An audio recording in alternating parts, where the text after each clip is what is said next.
Excuse me, mister Rakesh ji का घर यही है क्या? हाँ जी, बताइए क्या काम है। अबे ओ, सीधा सीधा ना बता दे अगर घर पता है तो, और अगर नहीं पता तो साफ मना कर दे। टाइम वेस्ट मत कर हमारा। अरे मैडम, आप गुस्सा क्यों कर रही है। हेलो। छी, कितना गंदा हाथ है, दूर रख। इतना गंदा हाथ लेके तूने सोचा भी कैसे कि तू मुझसे हाय करेगा। मैकेनिक है ना तू, तो मैकेनिक बन के रह और अपनी औकात में रह। चुपचाप से एड्रेस बता हमें, चल। देखिए मैडम, आपको कोई गलतफहमी हुई है। मैं उन्हीं का लड़का हूँ। व्हाट? मम्मी, देखना जरा इसको। ये छपरी सा दिखने वाला टपोरी सा लड़का खुद को शर्मा जी का बेटा बता रहा है। तुझे क्या लगता है हम पागल हैं? हम जानते नहीं है। अरे हाँ बेटा, तू बिल्कुल सही बोल रही है। मुझे भी ना ये लफंडा टाइप का लड़का लग रहा है। अरे शादी मटेरियल तो है ही नहीं है ये। देखिए आंटी, आपको कोई गलतफहमी हुई है। आप एक बार मेरी बात तो सुनिए। मम्मी, इस फटीचर के साथ मेरी शादी कराना चाहते हो? अरे, आपने सोच भी कैसे लिया कि मैं इससे शादी कर लूंगी? अरे, मेरी जिंदगी बर्बाद हो जाएगी अगर मैंने इससे शादी कर ली तो।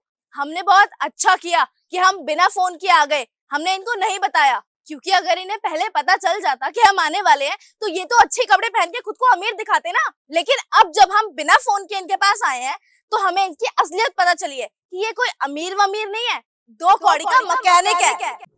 सही कह रही है बेटा, सच में इसके बाप ने क्या सोच के तेरा हाथ मांगा था, मुझे तो ये समझ में नहीं आ रहा है। अरे कहाँ मेरी बेटी इतनी ब्यूटीफुल और कहाँ ये टुच्चा सा मैकेनिक।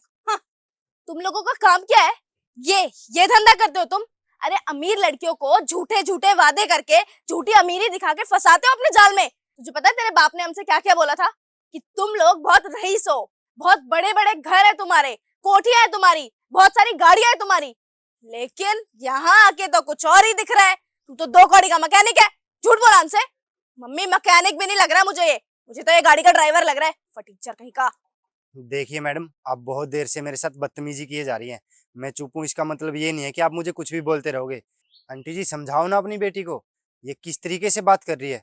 एक्सक्यूज मी, तेरी औकात भी नहीं है कि तू हम दोनों के सामने ना अपनी ये जवान चला सके। फालतू की जवान चले ना तो जवान खींच के ना तेरे हाथ में दे दूंगी। वैसे तेरे बाप ने सोच भी कैसे लिया कि मैं अपनी हाई क्लास बेटी का रिश्ता तेरे जैसे टुच्चे मैकेनिक से करूंगी? तुझे पता है मेरी बेटी का एक महीने का खर्चा कितना है? चल तू एक महीने का छोड़, तू एक दिन का भी खर्चा उसका अफोर्ड नहीं कर सकता। मेरी बेटी ना एक महीने में पूरे 1 से 1.5 लाख का खर्चा करती है। जो ड्रेस मेरी बेटी ने पहनी है ना, वो लंदन से लेके आई है। वो नॉर्मल जगह से कपड़े खरीदती भी नहीं है। और तुझे देख के तो लग ही रहा है कि तू जन्म से ही मैकेनिक ही है। एक बात बोलूं आंटी, वैसे मुझे बोलना तो नहीं चाहिए, पर मैं बोलूंगा, क्योंकि काफी देर से मैं तुम दोनों की बदतमीजियां सहन किए जा रहा हूँ। जैसी माँ वैसी बेटी, क्योंकि संस्कार तो आपने ही दिए ना इसे। और आपकी जानकारी के लिए बता दूं कि उनका बेटा मैं ही हूँ, और ये मेरा ही घर है। और आंटी जी, रही बात बिजनेस की, तो मैं एक मैकेनिकल इंजीनियर हूँ और काफी सारी फैक्ट्रियां भी हैं हमारी। और रही बात गाड़ी ठीक करने की, मैंने अभी आपको बताया ना कि मैं मैकेनिकल इंजीनियर हूँ, तो अपनी गाड़ी ठीक करने में क्या दिक्कत है। अब ये झूठी मनगढ़ंत कहानियां मत बना, पकड़ा गया है तू। अरे सर, आप क्यों गाड़ी ठीक करने लग गए? मैं तो आ ही रहा था। अबे एक मिनट, तू भी पागल हो गया है क्या इसकी तरह? है, ये दो कौड़ी का मैकेनिक है और तू इसको सर बोल रहा है? अरे मैडम, क्या बकवास कर रहे हो आप? वो मैं सुबह अपने बच्चों को स्कूल छोड़ने चला गया था, तो साहब अपनी गाड़ी खुद से ठीक करने लग गए।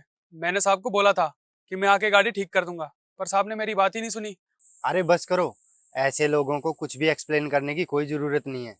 ऐसे लोग ना लोगों को सिर्फ कपड़ों से और उनके काम से ही जज करते हैं। मैडम, कुछ बोलने से पहले कम से कम मुझे तो बोलने का मौका देते। देखो बेटा, मुझसे गलती हो गई, बात को समझो। मैंने ये सब कुछ जानबूझ के नहीं करा, एक मिसअंडरस्टैंडिंग थी छोटी सी ना, वो अब क्लियर हो गई है। चलो ना बेटा, शादी के लिए हाँ कर दो ना। अरे आंटी जी, कम से कम आपको तो शर्म आनी चाहिए। अगर आपकी बेटी मेरी इंसल्ट कर रही है तो आप उसको डांटने की बजाय उसका ही साथ दे रही हो। आप देखने में तो वैसे अच्छे घर से लग रहे हो, पर अच्छे घर से होने का कोई फायदा नहीं होता अगर किसी के संस्कार अच्छे ना हो तो। वैसे आंटी जी, मुझे बोलना नहीं चाहिए, पर जैसे गंदे संस्कार आपको मिले हैं ना, वही संस्कार आपने अपनी बेटी को दिए हैं। अरे, मुझे माफ कर दो यार। मुझे ना छोटी सी मिसअंडरस्टैंडिंग हो गई थी। हमको लगा कि तुम अमीर नहीं हो, तुम गरीब हो। और गरीब भी है तो क्या प्रॉब्लम है? तुमने बताया ना कि तुम मैकेनिकल इंजीनियर हो, तो उसमें भी मुझे कोई प्रॉब्लम नहीं है। और अगर ड्राइवर भी होते ना तो भी मुझे कोई प्रॉब्लम नहीं होती। मैं तो तुमसे खुशी खुशी शादी कर लूंगी। हम चलते हैं ना आपके घर और वहां पे चल के हमारी शादी की बात करते हैं। अरे बेटा माफ कर दो ना, गलती हो गई। वो मैंने तुम्हें पहचानने में गलती कर दी। चलो ना अंदर जाके तुम्हारे पापा से शादी की बात करते हैं ना, तुम दोनों का रिश्ता पक्का करवाते हैं। देखिए आंटी जी, अब मुझे आपकी बेटी से शादी करनी ही नहीं है। ये मेरा लास्ट डिसीजन था। मैं आपकी लड़की से शादी नहीं करूंगा। ड्राइवर, गाड़ी निकालो।